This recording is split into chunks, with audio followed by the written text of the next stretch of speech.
Boker Tov, Havarim. A good morning to you, my friends. It's time for Taste of Torah.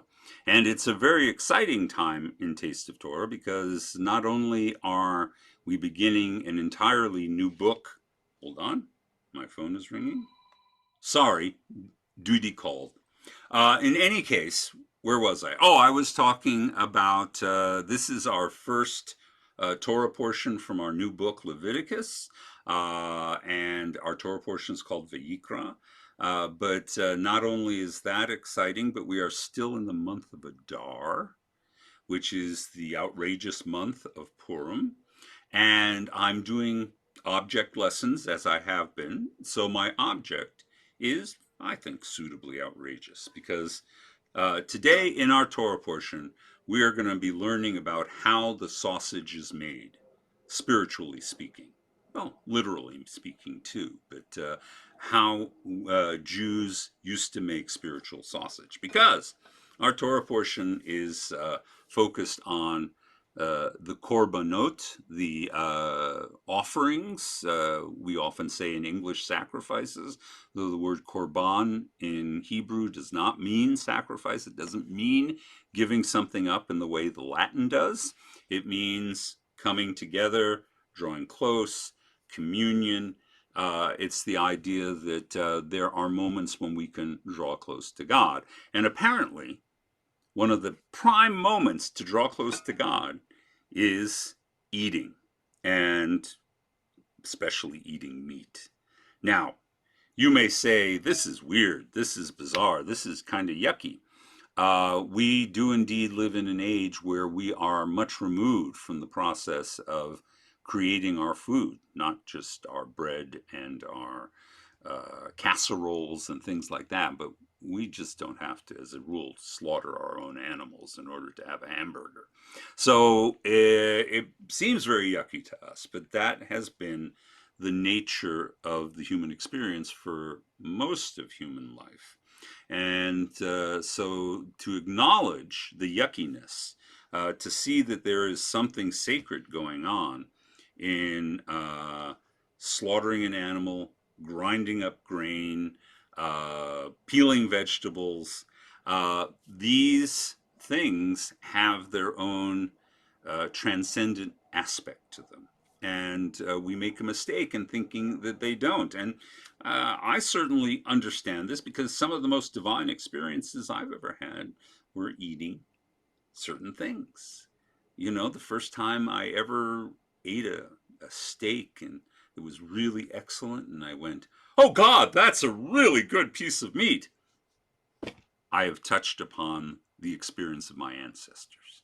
All right, so our Torah portion, Vayikra, focuses on the sacrifices, and it breaks them down into categories. There are shlamim, that is well-being offerings. There's chet, there's sin offerings. There's asham, guilt offerings. There are offerings that have to be done during holidays, hagiga.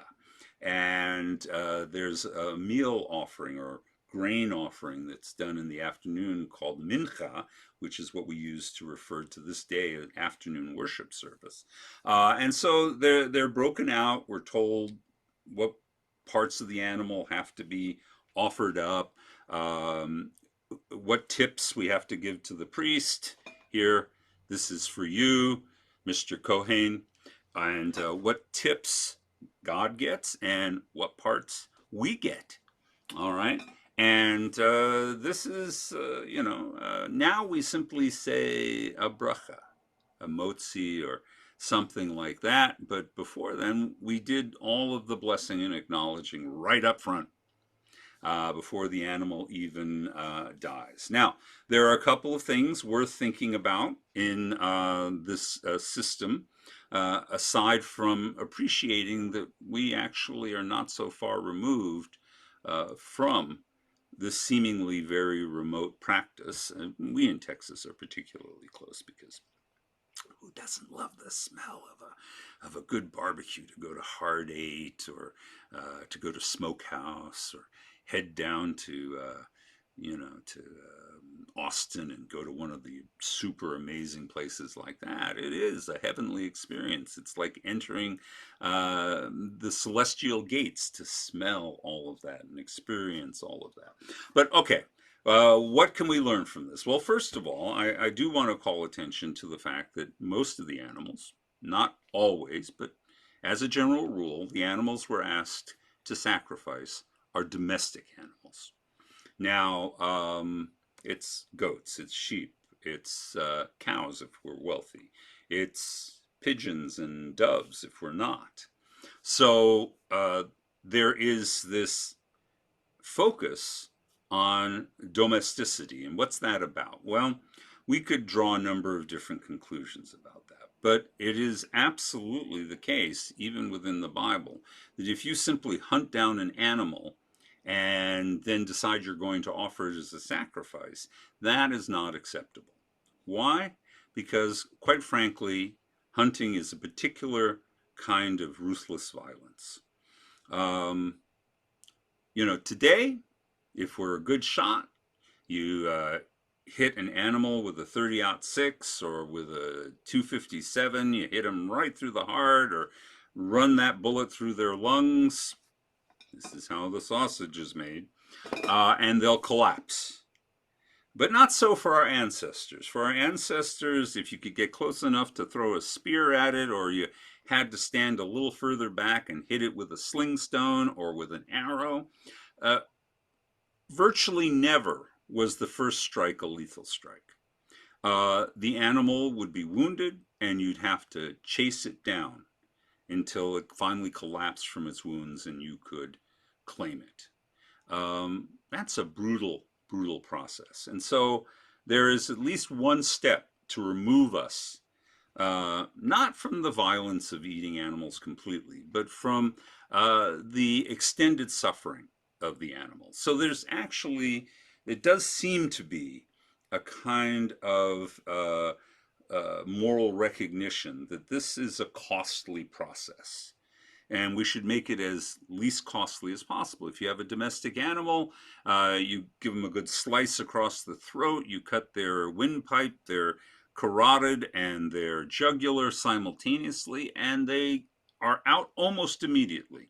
Shock sets in, hopefully before they even realize what's happened to them. And that's, I think, at the heart of it. So there is a sense of steering us towards kindness and living out the human experience of consuming other living things, especially sentient things.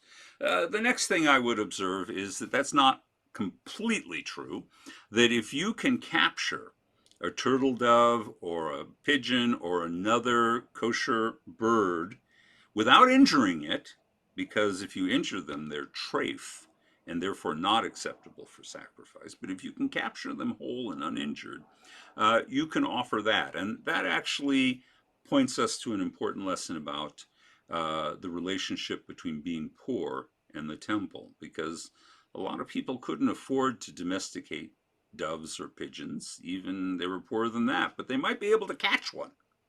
They might be able to set up a little snare or something and catch one, and then they can offer that.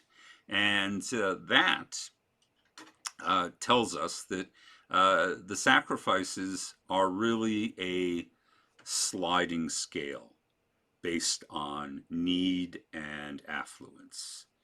We understand this in the modern sense about like certain medical services or therapeutic services.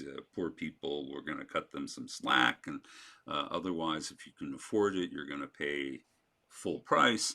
And the same thing is going on here. And it doesn't just apply to animals that are captured. We are told that if you can't afford an entire cow or an entire bull, which is a huge human investment, or a lamb or a goat, you can offer birds. And if you can't afford even a bird, you can offer grain, a tortilla, a little cake with some olive oil in it. So the idea is that God is accessible to everyone, Everyone needs to make an offering appropriate to their capacity, but no one is excluded. And just as important as that, and especially in a modern context where we have other religions with other interpretations of our sacrificial system, it is not necessary for there to be blood. This is a feature of another religious tradition that they believed the ancient Israelites, in order to be forgiven their sins, it had to be a blood sacrifice. And that's not the case.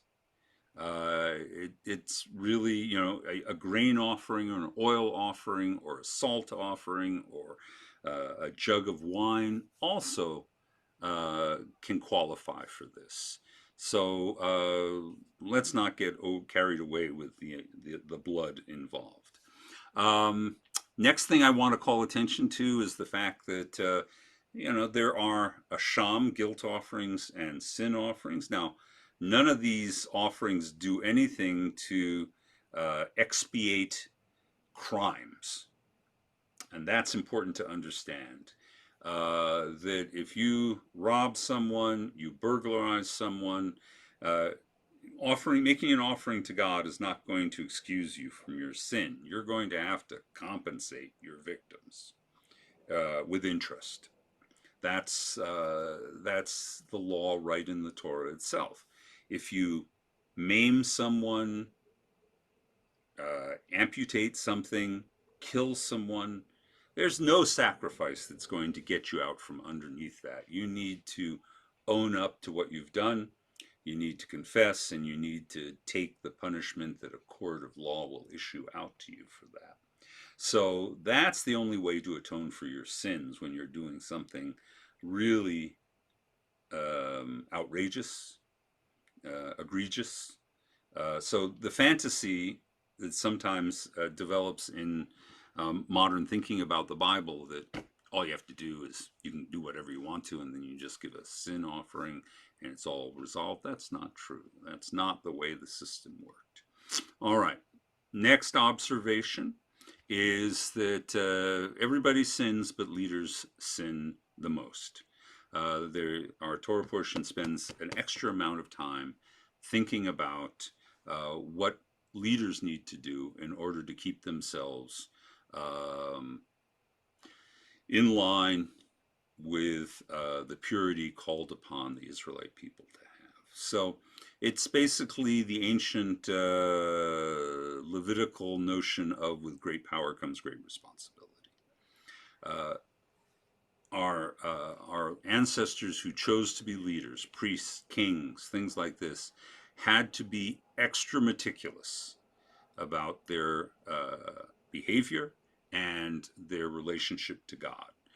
We have a sense of that in the modern world. We really we prefer, or at least most of us prefer, our leaders to be above reproach.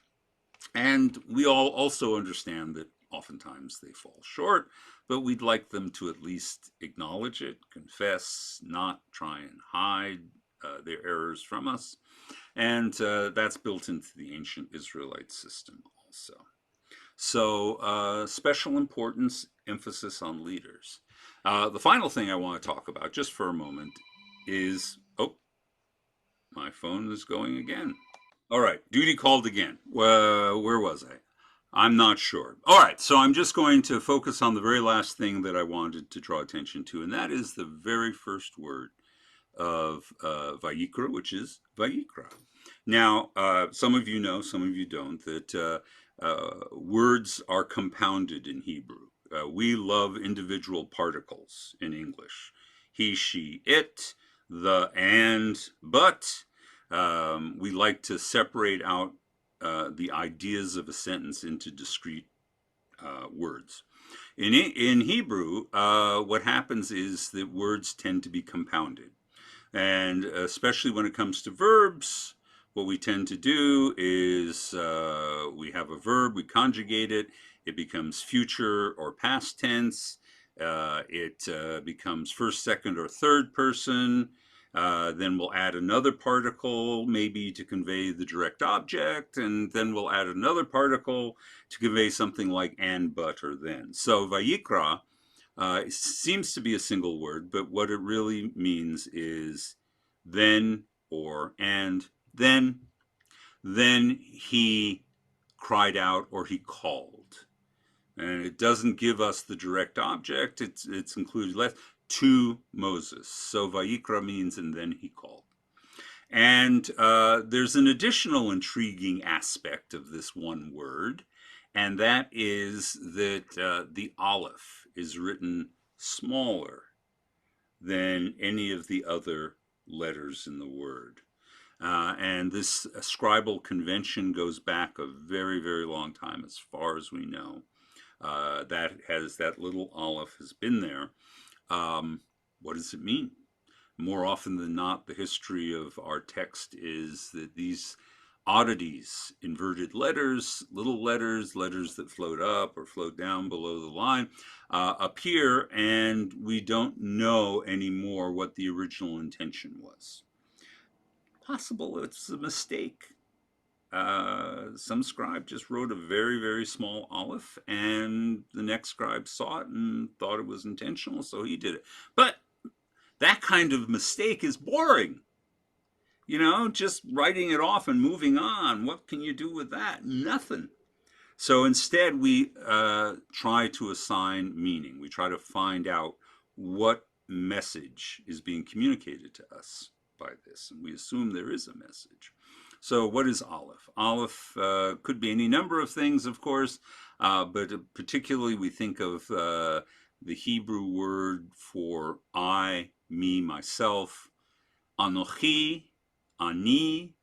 One's a little more archaic, one's a little more modern, but both of them appear in the Torah. So who's the I? Since he called out to Moses, it's not Moses. So is the I God? Is God being particularly humble in this moment?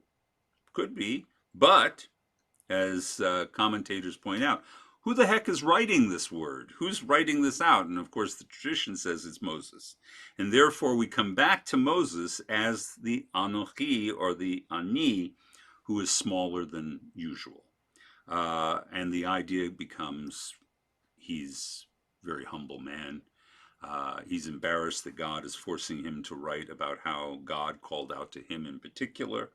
And therefore, he makes a very small aleph just to emphasize, who am I in the great cosmos that I should have God talk to me? And that's a lovely thought. But one that I think is more modern is to realize that Vayikra is addressed to a single person.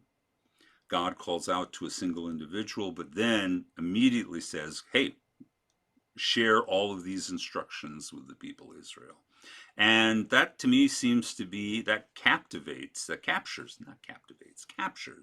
the religious experience, the spiritual experience, which is that more often than not, it begins with a personal encounter with the transcendent. Something happens to us individually that we feel like we're communing, I and thou.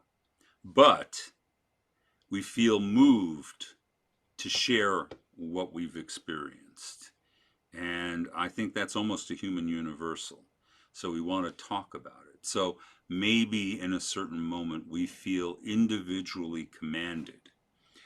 We hear God call out to us, love your neighbor as yourself, or do not stand by while your neighbor bleeds, or whatever is hateful to you, do not do to another person. And now it becomes a commandment for us. I am now feeling commanded directly by God, but isn't this an idea or a value that everyone could share in, that everyone should apply to their lives? And so we share. I had this experience. God commanded me to not be indifferent. God commanded me to love the people around me. God commanded me to not do cruel or hateful things to other people because I don't like being cruel and hateful things. Or God commanded me to be a golf pro. And having had that revelation, we want to share it with everyone else. Now, it's not necessarily, doesn't make a great deal of sense that God wants everyone to be a golf pro, but God probably does want everyone not to be indifferent to the suffering of others, not to be wantonly cruel, to try and act with respect, if not affection, towards the people around us. And so Leviticus, in the very first word and the few words that follow it, captures the essence of the religious experience, as well as the incredibly religious experience of a good piece of meat.